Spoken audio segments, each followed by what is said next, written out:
Revenue division sub కలెక్టర్ని ఎన్నిసార్లు కోరినా కూడా ఇంతవరకు ఎటువంటి చర్యలు తీసుకోలేదు. మరి ఎక్కడ వేసిన గొంగడు అక్కడే ఉంటే ప్రభుత్వం అన్ని బ్రహ్మాండంగా చేస్తుందని చెప్పేసి పైకి కల్లబల్లి మాటలు చెప్తా ఉంది.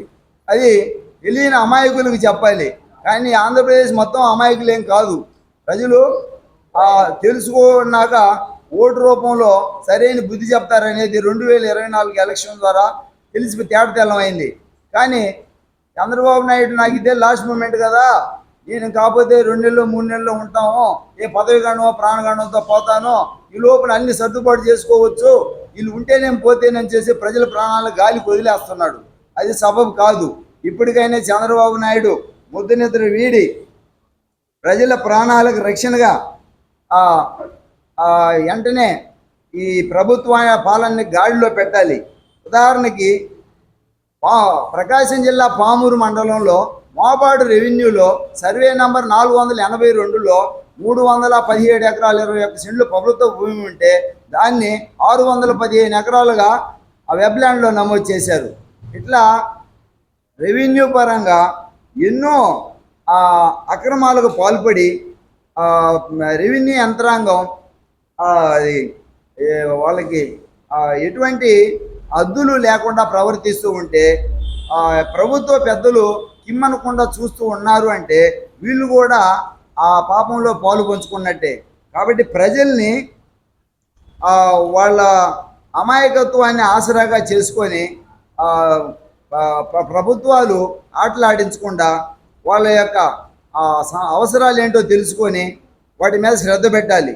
నేనే స్వయంగా చంద్రబాబు నాయుడికి ప్రకాశం జిల్లా పామూరు మండలం తూర్పు కట్టికిందపల్లిలో ఒక RO plant, reverse osmosis plant నువ్వు పెట్టి నాంది పలుకు, రాష్ట్రం మొత్తం ఈ ప్లాంట్ పెట్టినటువంటి ఆ యొక్క మైండ్ సెట్ తోటి నువ్వు అన్నీ పెడతావని చెప్పేసి స్వయంగా చంద్రబాబు నాయుడుకి అర్జీ ఇచ్చా. ఇది ఖచ్చితంగా చెయ్యాలి ఈ పని. నేను అడిగేది త్రాగునీటి గురించి.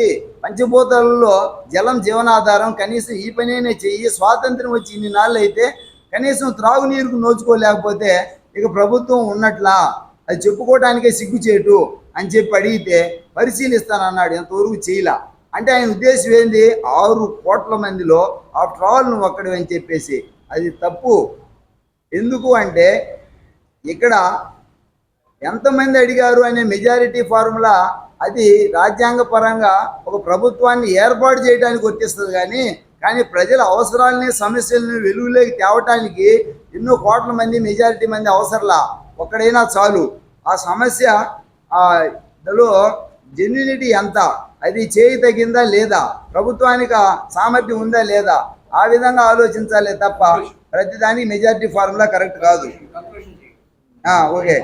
తర్వాత పర్యావరణ కాలుష్యం, ఇది చాలా కీలకమైన అంశం. మానవుడు బతకాలి అంటే పంచభూతాలు ఏ ఎలిమెంట్స్ కాంపౌండ్స్ ఏ రేషియోలో ఉండాలో ఆ దామాషా ప్రకారం ఉంటే మానవ మనుగడ కొనసాగుతుంది. కానీ ఈరోజు పరిస్థితి ఏంటంటే మానవుడు తన కూర్చున్నటువంటి చెట్టు కొమ్మను తను అరుకోవటమే కాకుండా మిగతా చరాచర జీవులన్నిటినీ, ప్రాణం ఉన్నా ప్రాణం లేని అన్నిటి యొక్క భవిష్యత్తుని నిర్ణయిస్తూ ఉన్నాడు. దీనికి కాలు రాస్తూ ఉన్నాడు, మానవుడు చేస్తూ ఉన్నాడు. ఈ విధంగా దీనికి ఫుల్ స్టాప్ పెట్టాలి అంటే చంద్రబాబు నాయుడు ప్రపంచ సదస్సులో ఒక మాట చెప్పొచ్చాడు. ప్రపంచం మొత్తానికి ఆదర్శవంతంగా ఉండేటట్టు ఆంధ్రప్రదేశ్ రాష్ట్రాన్ని ఒక నేచర్ ఫార్మింగ్ హబ్, అంటే ప్రకృతి వ్యవసాయం దిశగా నేను చేస్తానని చెప్పేసి 2019లో చెప్పొచ్చాడు. కానీ ఇప్పటికీ రాష్ట్రం మొత్తాన్ని ఎలాగైన తర్వాత సంగతి. ముందు ఆయన ప్రతిరోజు లేచి ఎక్కడైనా ఒక మొక్కని స్వయంగా నాటడం కానీ, దాన్ని మందు లేకుండా పెంచడం కానీ, దాని ఫలాలను తను స్వీకరించడం కానీ, ఇంకొకరికి ఇవ్వటం కానీ జరగలేదు. కాబట్టి ఫస్ట్ ప్రభుత్వాన్ని ఏం చేస్తుంటే ప్రజలకి వాస్తవంగా ప్రస్తుతము ఎండాకాలం కాబట్టి రక్షిత త్రాగునీరు ప్రతి ఒక్క వ్యక్తికి డోర్ డెలివరీ చేయాలి. కనీసం 3 లీటర్లు, పెద్దలకైతే 6 లీటర్ కూడా రిక్వైర్మెంట్ని బట్టి. ఓకేనా? ఇది ఆల్రెడీ వాళ్ళు ఎన్నికల హామీ ఇచ్చారు, కానీ ఇంతవరకు అమలుకు నోచుకోలేదు. ఇప్పటికైనా సరే కళ్ళు తెరవాలి ప్రభుత్వం. కనీసం త్రాగునీరు ఇవ్వలేని పరిస్థితిలో ఉంటే ఆ ప్రభుత్వం ఇంకా ప్రజల్ని ఏ విధంగా కాపాడుద్ది? రెండోది, ప్రజలు అసలు ఎవరెవరు ఏ స్థితిలో ఉన్నారనేటటువంటి ఆరోగ్య పరిస్థితి డేటా గవర్నమెంట్ దగ్గర లేదు. ప్రజలు ఓట్లేసేది ప్రజలు, వాళ్ళ యొక్క ఆరోగ్య స్థితి గురించి వీళ్ళ దగ్గర డేటానే లేనప్పుడు వీళ్ళు ఏమని పరిపాలిస్తారు? పరిపాలనలో పారదర్శకత లేదు.